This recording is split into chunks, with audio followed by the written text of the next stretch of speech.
Inteiro, em nome do Senhor Jesus. Amém, irmãos? Pode ler? Vou aguardar aqui os irmãos encontrarem, que é bom, né? É bom a gente estar com a Bíblia aberta.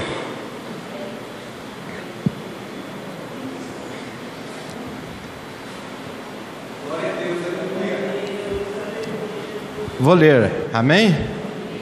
Do Senhor é a terra e a sua plenitude, o mundo e aqueles que nele habitam, porque ele afundou sobre os mares e afirmou sobre os rios. Quem subirá ao monte do Senhor? Ou quem estará no seu lugar santo? Aquele que é limpo de mãos e puro de coração, que não entrega a sua alma à vaidade, nem jura enganosamente. Este receberá a bênção do Senhor e a justiça do Deus da sua salvação. Esta é a geração daqueles que buscam a tua face, ó Deus de Jacó. Levantai, ó portas, vossas cabeças, levantai-vos, ó entradas eternas, e entrará o Rei da Glória. Quem é este Rei da Glória? É o Senhor forte, poderoso, o Senhor poderoso na guerra. Levantai, ó portas, vossas cabeças, levantai-vos, ó entradas eternas, e entrará o Rei da Glória. Quem é este Rei da Glória? É o Senhor dos exércitos. Ele é o Rei da Glória. Amém. Louvado seja Deus. Bendito Deus e Pai, oramos a Ti pedindo a Tua bênção, Senhor, para esse momento que vamos pregar a Tua palavra.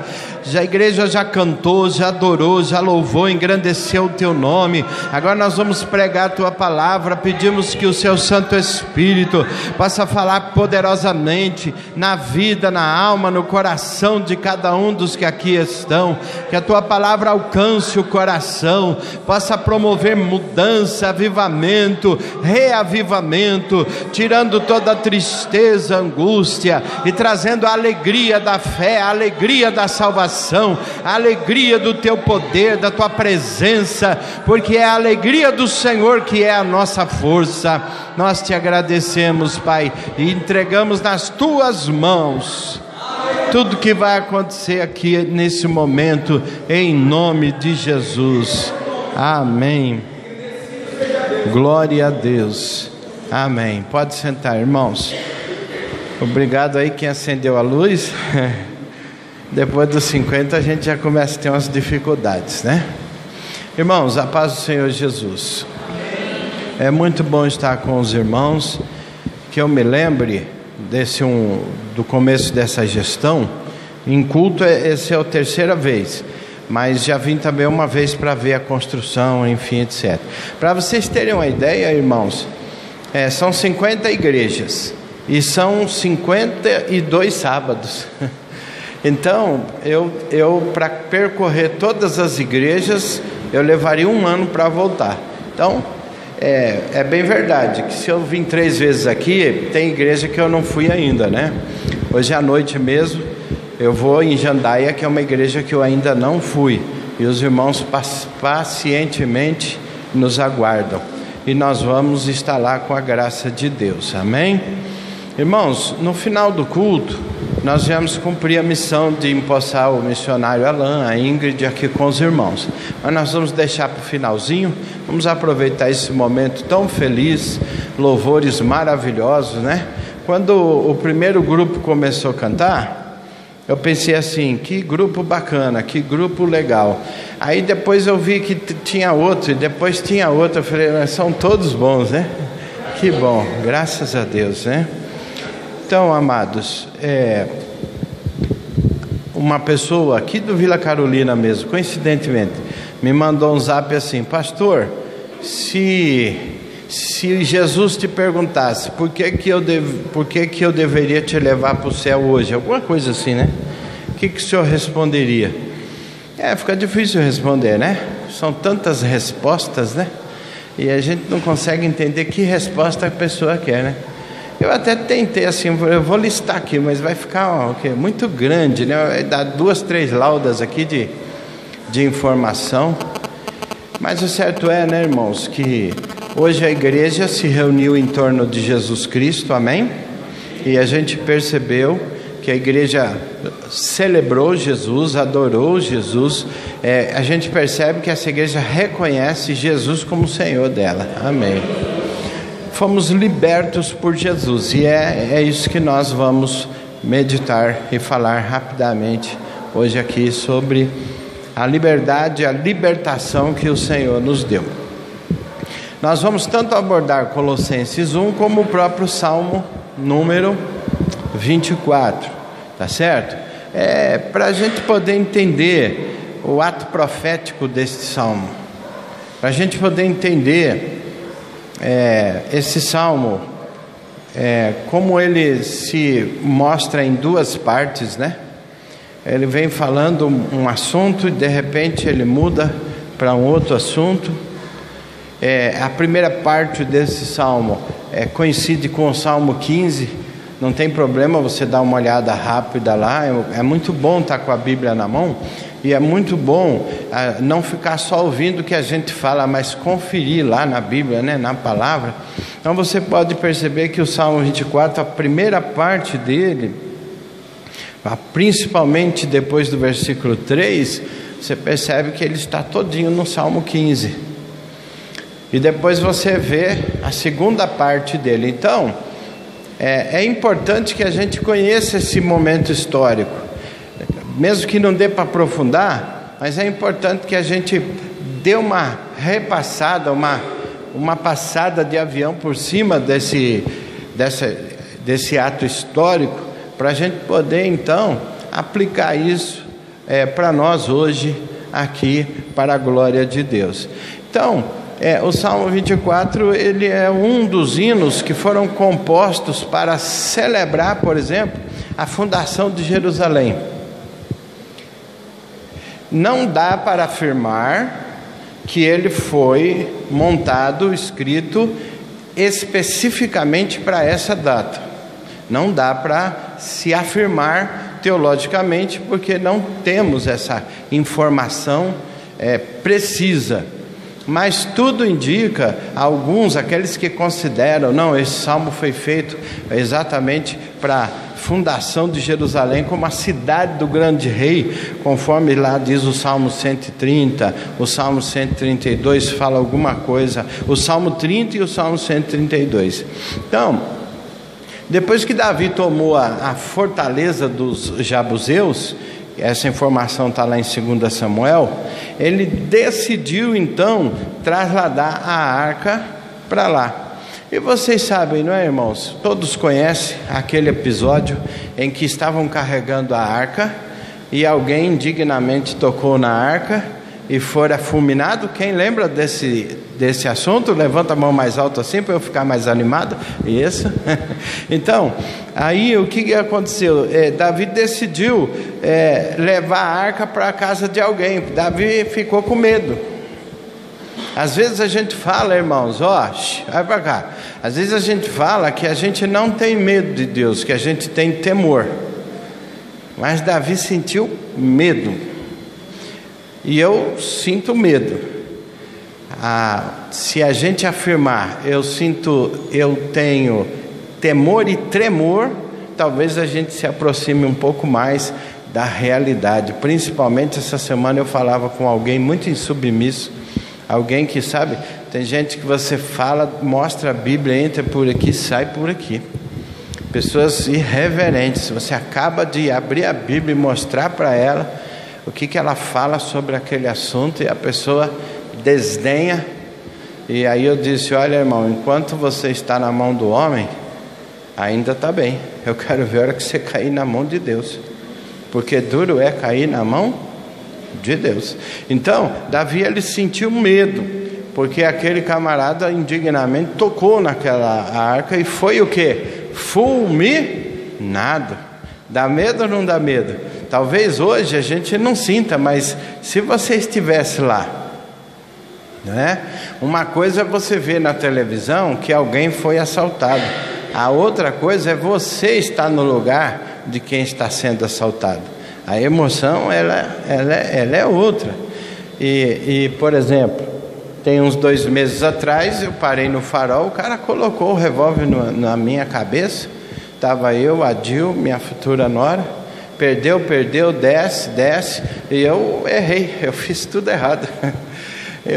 Quando ele se distraiu, que ele olhou para ver, acho que ele pensou, a polícia ou alguma coisa aconteceu, que ele olhou. Quando ele olhou, eu vazei. E ele está me procurando até hoje. Deus teve misericórdia. Acho que não foi perícia minha, não. Eu acho que foi Deus que teve misericórdia. Porque quando você se vê diante da ansiedade, o seu corpo se prepara para 2 situações. Se você tem ansiedade e trata, se você se consulta com algum psicólogo ou terapeuta, a informação é que quando alguém está diante de uma ansiedade, todo o seu organismo se prepara para 2 reações. Primeiro, ou você enfrenta ou você corre. E eu corri, vazei, corri riscos. Não é assim que funciona, não recomendamos isso. Não sei se eu faria isso de novo, mas foi o que aconteceu. E hoje tentaram roubar de novo, né? A gente até chegou um pouco atrasado por causa disso. Tentaram arrombar a porta do carro. Quando eu fui pegar o carro, estava lá tudo esbagaçado, a chave não entra. Foi um sacrifício para a gente poder entrar e estar aqui com os irmãos hoje. Quer dizer, morei no Rio de Janeiro 4 anos, nunca tive problema, né? O carioca morre de medo de São Paulo, e o paulistano morre de medo do Rio de Janeiro. É algo assim impressionante. Mas não é que lá não tem, não. Eu morei no pé do Morro do Alemão, então era bala para todo lado. De noite parecia fogos, né? Para lá e para cá. Então na linha vermelha tinha que descer do carro, cair no chão, entrar debaixo do carro. Quantas vezes, né? Mas um negócio assim, um assalto como foi aqui, lá não aconteceu nada diretamente, né? Mas a vida é assim. Hoje não tem lugar seguro. Eu morei 4 anos em Porto Alegre, Gravataí, na grande Porto Alegre, e eu tinha mais medo de lá do que do Rio de Janeiro. Como eu tenho medo daqui, tenho mais medo de Porto Alegre do que de São Paulo, do que do Rio, do que de Minas Gerais, que foram lugares que eu morei, da Bahia. Então, prezados irmãos, não tem lugar seguro. Todos nós estamos mesmo nas mãos de Deus. Amém? Amém, irmãos? Amém. Isso. E o que nos conforta é que crente não morre na véspera, né? Ele só vai morrer no dia que Deus permitir. Amém? E aí, amados irmãos, aí ele trasladou a arca de lá da casa de Obed-Edom, que foi aonde ele colocou lá quando ele ficou com medo depois do episódio. Então, como ele tinha preparado a cidade de Jerusalém e tinha preparado um lugar para colocar a arca, ele resolveu trasladá-la para esse lugar. E aí, amados irmãos, nesta cerimônia, nessa festa que ele preparou, o que aconteceu? Quando eles chegaram assim no pé do morro, eles já começaram, era uma procissão com a arca, e o povo cantava a primeira parte desse salmo número 24. Era onde eles cantavam, aquela procissão que seguia. E aí eles cantavam exatamente exaltando o Senhor como o Senhor que fez os céus e a terra, o Deus que fez o mundo e Deus que fez todos aqueles que nele habitam. Amém, amados? Glória a Deus. Aí a palavra de Deus fundamenta que foi Ele que fundou. Você percebe que é uma ênfase importante e necessária. Aí o versículo 3, vocês imaginam então eles carregando a arca naquela procissão e eles cantando: quem subirá ao monte do Senhor, ou quem estará no seu lugar santo. Então, um momento assim de muita santidade, um momento de muita reverência, um momento em que eles cantavam as verdades de Deus. São verdades que desabona todos aqueles que querem ter uma vida de qualquer jeito, sem preocupação com a palavra, sem preocupação com o evangelho, acaba se enveredando pela correria desse mundo e não se incomoda de prestar atenção na palavra de Deus, nos mandamentos de Deus, no ensinamento do Senhor ou na santificação pela palavra. Mas aquela procissão diante daquela arca do Senhor, de forma reverente, cantava lembrando que só subirá no monte do Senhor, amém, irmãos? O que? Aquele que é limpo de mão e puro de... Principalmente com medo de serem fulminados, porque só poderia pegar na arca as pessoas certas, adequadas, entendeu? Que tinham uma combinação de limpeza e purificação na mão, né? E no coração, na mente, na alma e na vida. São 3 coisas interessantes que nós precisamos aprender, irmãos. A palavra de Deus, ela precisa estar na nossa mente, amém? Nós precisamos conhecer a palavra, diga glória a Deus. Todo crente precisa conhecer a Bíblia, estudar a Bíblia, aprender a Bíblia. Só que só na mente não resolve. A pessoa também precisa colocar a palavra no coração. Escrever a palavra de Deus no coração para não pecar contra Deus. Tem que ter paixão pela palavra de Deus, como aqueles que caminhavam com Jesus no caminho de Emaús. Ao ouvir a palavra de Jesus, o coração ardia. Amém, amados irmãos? Então, precisa não só conhecer, ter a palavra na mente, é preciso também ter a palavra no coração, amar a palavra, respeitar a palavra, desejar a palavra de Deus, buscar essa palavra. Mas não basta apenas ter na mente, não basta apenas ter no coração. Falta uma terceira coisa: é preciso ter essa palavra na vida. Amém, amados? Quem entendeu, levanta a mão. Ter essa palavra na mente é conhecer, no coração é a paixão por ela, mas na vida é a prática dessa palavra. Amém, amados irmãos? A prática lá onde a gente mora, lá na nossa vida, lá com os nossos vizinhos, lá que a coisa tem que acontecer. Aqui é fácil. Aqui é fácil, aqui depende de ensaio, aqui depende de um pouco de equilíbrio e tal. Qualquer um tapeia qualquer um. Essa é a realidade. Mas lá fora, irmãos, lá fora, quando a gente vai trabalhar todo dia, quando a gente vai para a faculdade todo dia, quando a gente passa em frente à casa dos vizinhos todo dia, quando a gente conversa com os parentes, entende? Se relacionar com a parentela, se relacionar com as pessoas com quem nós necessitamos, como o comércio, por exemplo. Enfim, amados, o nosso convívio, a palavra de Deus, olha para cá, ela precisa estar na mente, no coração e na vida. Amém, irmãos? Vamos gravar? Na mente, no coração e na vida. Glória a Deus. Eu estou usando esses 3 pilares porque, como a gente está sempre falando de pequenos grupos, é um conceito que nós temos. Tem pessoas que têm todo conhecimento de pequeno grupo na cabeça, mas não tem paixão. E tem gente que conhece tudo de PG, tem paixão, mas não vive isso. Então, amados irmãos, esse é uma trilha importante. Você não vai conseguir ter na vida o que você não aprendeu, o que você não ama.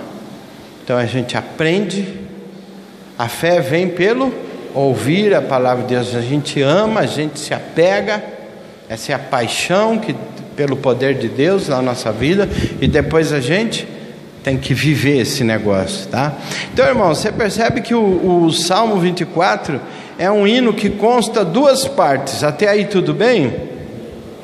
Ok, só que quando eles estavam até chegar até as portas de Jerusalém, eles cantavam essa primeira parte, né? Aquele que é limpo de mão, puro de coração, quer dizer, limpo nas suas ações, tudo que você faz, tudo que você almeja fazer, entendeu? Tudo que você é chamado para fazer, em todas as áreas da sua vida, você é uma pessoa limpa, quer dizer, uma pessoa sem desonestidade, uma pessoa sem rebeldia, né? Uma pessoa sem estar mal intencionada, mas é justo e honesto em tudo que você faz. E a outra coisa é aquela pessoa que é pura de coração, é aquela pessoa que está sempre dando um voto de confiança e partindo do ponto de vista de que todo mundo está bem intencionado. Não é? Toda vez que nós entramos, por exemplo, num relacionamento, toda vez que nós entramos numa empresa, toda vez que nós entramos numa faculdade, toda vez que alguma jornada nova acontece na nossa vida, ou até mesmo toda vez que a gente entra numa reunião, nós temos que partir do ponto, amados irmãos, de que todo mundo ali está bem intencionado e que está todo mundo ali querendo o melhor. Mas as pessoas muitas vezes elas conversam, mas elas ficam olhando para outra conversar e falam: será que é isso mesmo? Será que essa pessoa não está? Que tem por trás desse negócio? Lembra daquele programa que falava lá vem o golpe, né? Quem lembra desse programa humorístico? Ninguém, só eu? Lá vem o golpe. Acho que é porque é antigo, né? Só os mais velhos. Aí quando a pessoa chegava lá, ó o golpe, aí você lembra disso? Oh, desgosto. Ninguém lembra, mas não fica triste não, porque ninguém lembrou. Mas tá bom, eu lembrei. Então, irmãos, às vezes as pessoas entram num relacionamento com o pé atrás, entendeu? Tem estados do Brasil, mas eu vou citar um, mas não vou citar o nome, que quando você vai morar naquele determinado estado do Brasil, as pessoas demoram, elas ficam te sondando, elas ficam analisando, quem é esse cara, será que o que ele está falando é isso mesmo, entendeu? Aí a pessoa fala uma coisa, daqui 3 dias estão perguntando para um parente se aquilo aconteceu mesmo, sabe? Mas também depois que pega confiança, aí pronto, aí resolve o problema. Então a palavra de Deus, ela fala exatamente, não é, irmão, sobre isso. Aquele que é limpo de mão, aquele que é puro de coração, não entrega a sua alma à vaidade, né? Quer dizer, uma pessoa que vive na sua simplicidade, vive na sua humildade, não acha que é alguma coisa, não quer ser o que não é. A palavra de Deus fala aqueles que nem juram enganosamente, mas pessoas que pensam para falar e ao falar, falam certos do que estão falando. Então, amados, a palavra de Deus diz: olha, este receberá a bênção do Senhor e a justiça da salvação. E esta é a geração daqueles que buscam a tua face, ó Deus de Jacó. Amém?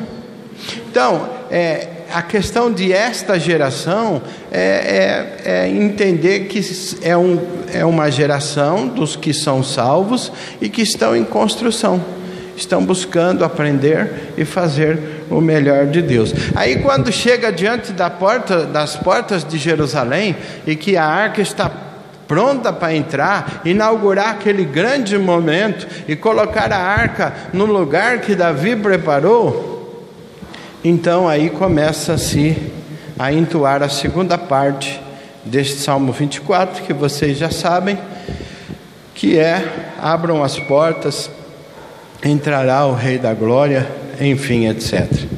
Então, irmãos, na primeira parte, que fala que Deus é Criador e Senhor de toda a terra e sobre todos os habitantes, né?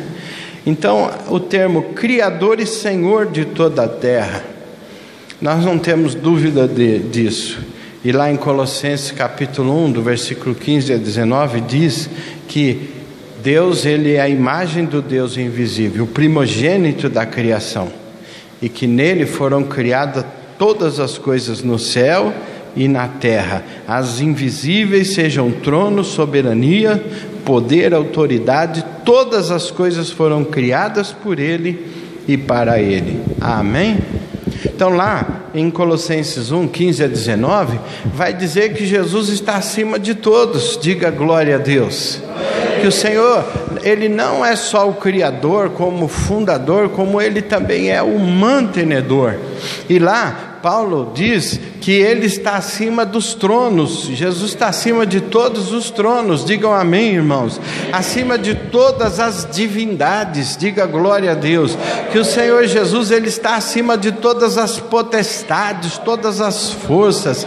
Na verdade, o apóstolo Paulo pega Jesus e localiza Ele no lugar dele, no lugar de Deus, de Senhor, de maioral, de soberano, de poderoso. Amém, amados irmãos? Então você percebe, amados irmãos, que ainda nessa primeira parte que fala no Salmo 24, olha que tesouro importante.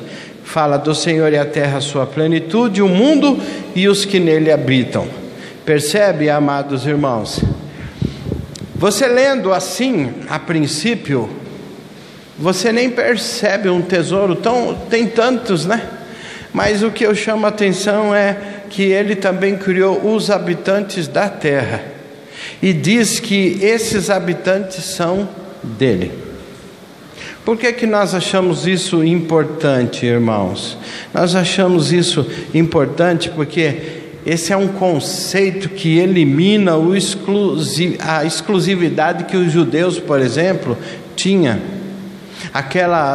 Os judeus são os escolhidos, o judeu é a nação santa, o Senhor veio para eles, né? Então, ainda no meio do judaísmo, né? Do Israel físico, ainda há esse conceito de que é a nação especial, que ainda é a nação principal, e nós sabemos, irmãos, que fora desse conceito, né? Quer dizer, porque nesse conceito em relação ao Israel físico, geográfico, e não o espiritual, a palavra de Deus diz que o Senhor veio para os seus não receberam. O que o Senhor fez? Pisou no freio, deu meia volta e abraçou todos os gentios. Digam amém. Toda a humanidade, diga glória a Deus. A palavra de Deus diz que o Senhor cortou e enxertou toda a humanidade ali. Agora, conceituando, você percebe do Senhor e a terra, a sua plenitude, o mundo e os que nele habitam. Existe também, amados irmãos, durante muitos anos houve perseguição contra muitas raças, né? Os negros, quem mais? Os índios, né? E você vê que na medida que o tempo vai passando, ainda vem outros tipos de preconceitos, né? Preconceito a deficientes, por exemplo, né? Deficientes físicos em sentido geral. E aí você percebe, amados irmãos, que nós não podemos nos esquecer que Deus e o seu Evangelho é para toda criatura, é para todo ser humano, é para todo homem, independente de língua, independente de raça, independente de tribo, independente de nação. Amém, irmãos? A palavra de Deus nos diz ainda lá em Colossenses, no capítulo 1, mas agora a partir do versículo 20, diz que por meio dele reconciliou consigo todas as coisas. Amém, amados? A palavra de Deus diz que tanto os que estão na terra quanto os que estão no céu, estabelecendo a paz pelo sangue derramado na cruz. Percebe que a morte de Jesus Cristo alcançou a todo ser humano. Diga amém, diga glória a Deus. Seja quem for, onde ele estiver, o evangelho de salvação o alcança e oferece salvação. Então, amados, antes todo ser humano estava separado de Deus em suas mentes, eram inimigos por causa do mau procedimento. Eu estou lendo lá em Colossenses 1, tá? A partir do versículo 20 até o 23. Mas agora ele os reconciliou pelo corpo físico de Cristo, mediante a morte, para apresentá-lo diante dos santos, inculpáveis e livres de qualquer acusação. Glória a Deus. Ele é o grande libertador do ser humano, né?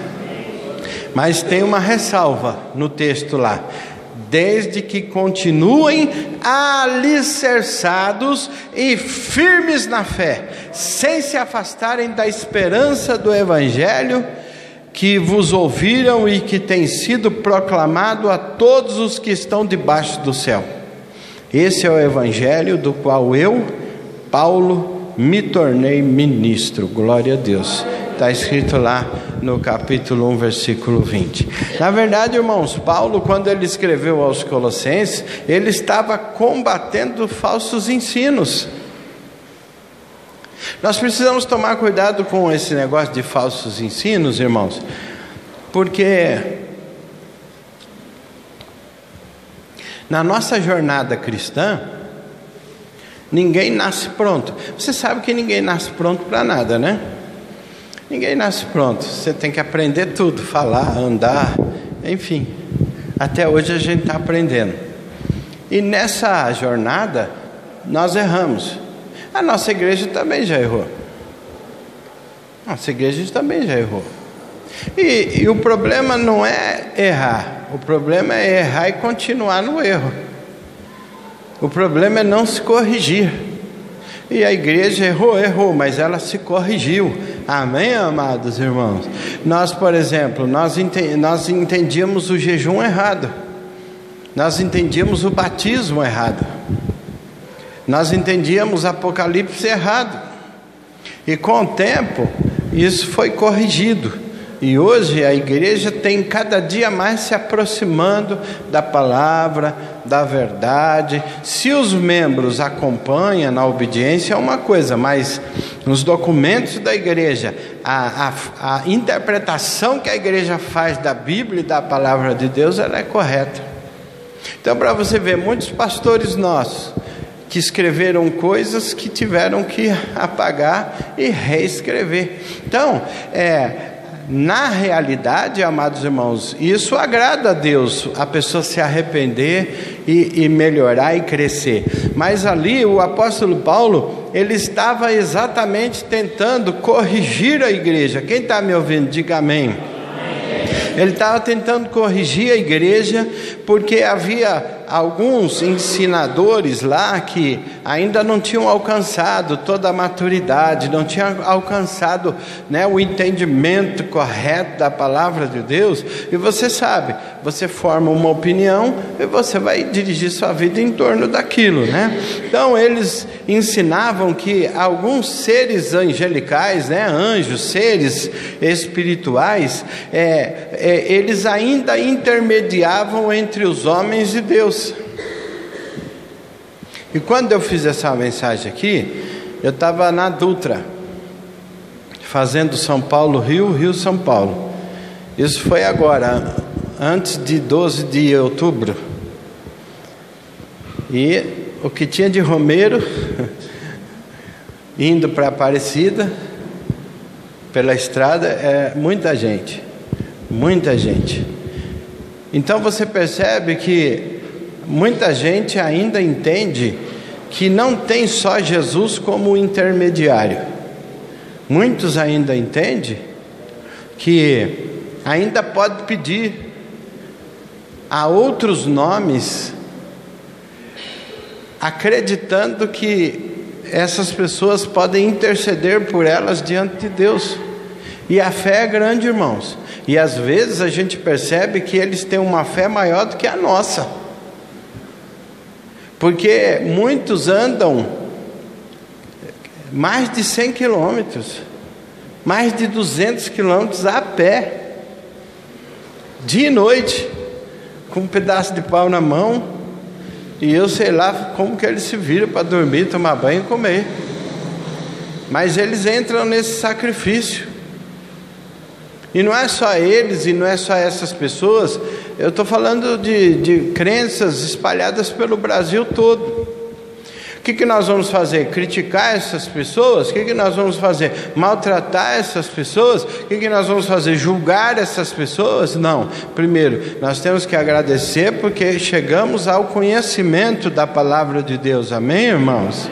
E segundo, agora ter misericórdia e tentar fazer alguma coisa por eles, para que eles também cheguem ao entendimento. É o que o texto nos diz, quando a palavra de Deus nos fala aqui, que quando nós também andávamos, andávamos desgarrados, andávamos precisando, estávamos separados de Deus. Está lá em Colossenses, que nós lemos no capítulo 1, depois do versículo 20. Nós estávamos separados de Deus em nossas mentes, éramos inimigos por causa do mau procedimento.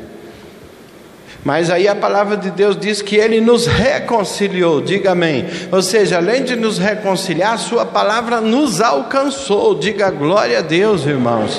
Isso, a palavra nos alcançou. E aí, Ele combatia esses ensinamentos, que havia outros, não só seres angelicais, mas homens e mulheres que morreram, que proporcionavam a salvação, além de intermediar, ainda proporcionava salvação. Logo precisavam até de culto, de adoração em nome deles, Eles também insistiam em outros assuntos como comidas, bebidas, observância de festividades. Então o apóstolo Paulo, quando ele escreveu, ele queria que aquela igreja lá de Colosso pudesse entender uma coisa. Foi quando Paulo declarava que só Jesus Cristo é o único Criador e mediador entre Deus e os homens. Amém, irmãos?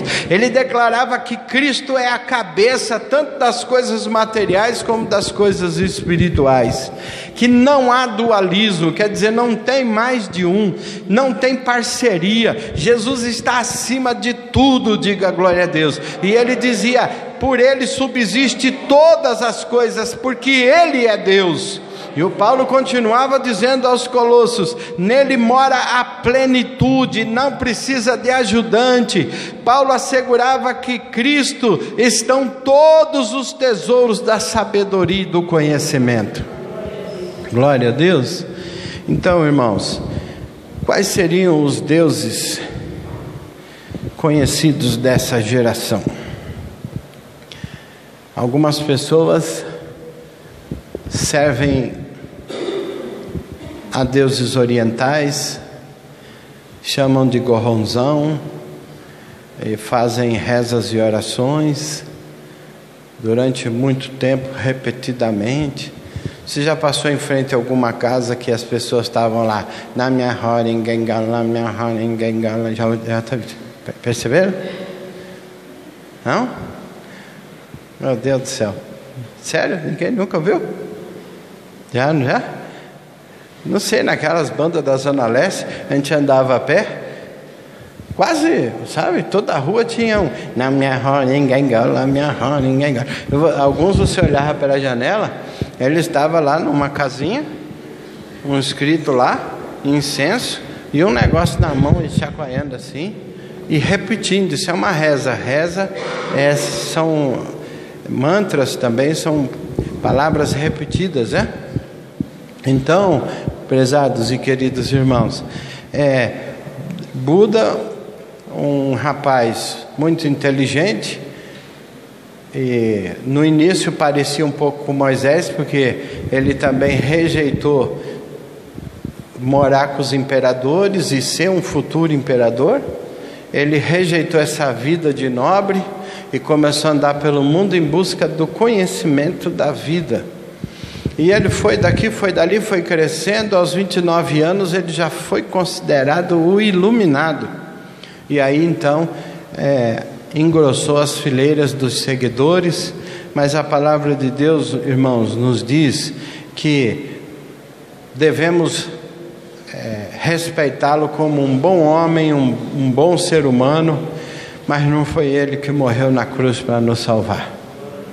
Então ele não pode interceder por nós, mesmo porque ele continua morto, ele não ressuscitou. Mas o nosso Senhor Jesus ressuscitou, ele venceu a morte. Então o nosso Senhor Jesus, ele está acima de tudo, irmãos, porque nem a morte pôde detê-lo. Ele mesmo depois de morto ressuscitou, e a mensagem que ele dá é o seguinte: ninguém pode me deter. Amém? Glória a Deus. É isso que faz dele o nosso Senhor, o nosso Salvador. Nós poderíamos citar Maomé, por exemplo. Maomé, profeta, e o seu Alcorão. Quem já viu um Alcorão? Já viu um Alcorão? Quem mais já viu um Alcorão? Ainda bem que eu não estou sozinho, pelo menos tem mais dois. Eita, vou te contar um negócio, irmão. Se vocês soubessem como eu fui ter acesso ao Alcorão, vocês não imaginam. Mas mesmo o Alcorão fazendo muitos seguidores de Alá, através do seu profeta, embora eles alegam que Alá é o mesmo Deus nosso, embora eles alegam que Maomé é um profeta, mas Maomé continua morto, não ressuscitou, mas o nosso Senhor Jesus ressuscitou. Amém? E por último, porque você já imaginou quantas religiões e deuses por aí, né? Por último, a Aparecida, que nós pudemos passar lá há pouco tempo, onde nós vimos que uma imagem que foi achada num lago há 300 anos, sem cabeça, e que as pessoas misticamente pegaram e decidiram fazer dela o que ela é hoje, e ainda colocam como padroeira do Brasil. Mas isso me faz lembrar muito aquele hino. Eu acho que essa igreja lembra. Não é possível. Não é possível. Porque essa é a terceira igreja que eu falo desse hino e ninguém lembra. Ninguém sabe cantar. Mas eu acho que essa sabe. O refrão é: não é Paulo nem João. Isso. Quem mais sabe?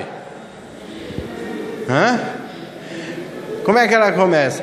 Qual o nome que você costuma chamar quando as lágrimas, nem ela que diz que sabe está cantando, inundam teu olhar? Ninguém lembrou?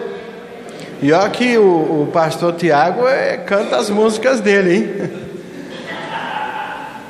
Não é Pedro, não é Daniel, nem Maria e nem Isabel, não é Jó, não é José, não é sei que lá, nem Abraão, não é. O nome é Jesus, o nome é Jesus. Quem que morreu na cruz para nos salvar, irmãos? Não foi Pedro, não foi José, não foi Abel, não foi Noé. Quem foi que morreu na cruz, irmãos? Jesus. O nome é Jesus. É Ele que é o Senhor dos Senhores. Então não dá para concorrer com o Filho de Deus, irmãos. O que Ele é, irmãos? O Senhor dos Senhores. Mas existe, irmãos, teologicamente, um consenso maior para crer que o Salmo 24 é profético. Alguns entendem que é apenas um salmo para aquela festividade de Jerusalém na entrada da arca. Mas existe um consenso muito grande, maior de opinião entre os teólogos, de que o Salmo 24, a segunda parte é profética. E mesmo que foi usado para a entrada da arca em Jerusalém, naquela festa, naquela homenagem, a palavra de Deus nos fala, irmãos, que esse Salmo 24 retrata não somente essa entrada da arca em Jerusalém, mas que profeticamente a entrada triunfal de Jesus na Jerusalém celestial. Quando o céu recepcionou a chegada de Jesus depois da ressurreição. Sabe quando Jesus estava com os discípulos depois de 40 dias que ele ressuscitou? Sabe quando ele começou a subir e os anjos disseram assim: está vendo esse Jesus que está indo? Não se preocupe, porque ele vai voltar para buscar a sua igreja. Aí eles olhavam e Jesus subia, amém, irmãos? Mas chegou uma hora que Jesus sumiu nas nuvens, ninguém conseguia mais enxergar. Mas enquanto os homens não conseguiam enxergar, a profecia da segunda parte desse salmo dizia que houve uma grande festa no céu. E eu creio, irmão, sabe por quê?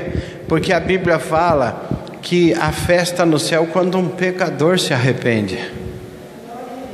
Quando um pecador se arrepende, já tem festa no céu. O céu é festeiro. A Bíblia chama de pecador e um grupo de pessoas, e chama outro grupo de pessoas de pecador arrependido. Todos aqueles que aceitaram Jesus como Senhor e Salvador de sua vida, se arrependeram, confessaram os seus pecados. A palavra de Deus diz que é um pecador arrependido. Eu sou um pecador arrependido, todos nós somos pecadores arrependidos, amém, irmãos? Glória a Deus. Arrependidos e que vivem se arrependendo. Mas aquele que ainda não aceitou Jesus, a Bíblia chama de pecador. Tem alguém aqui que ainda não aceitou Jesus? Alguém sabe me dizer? Todo mundo aqui é crente? É? Quem é daqui da igreja e olha, você está vendo alguém que não é crente aqui?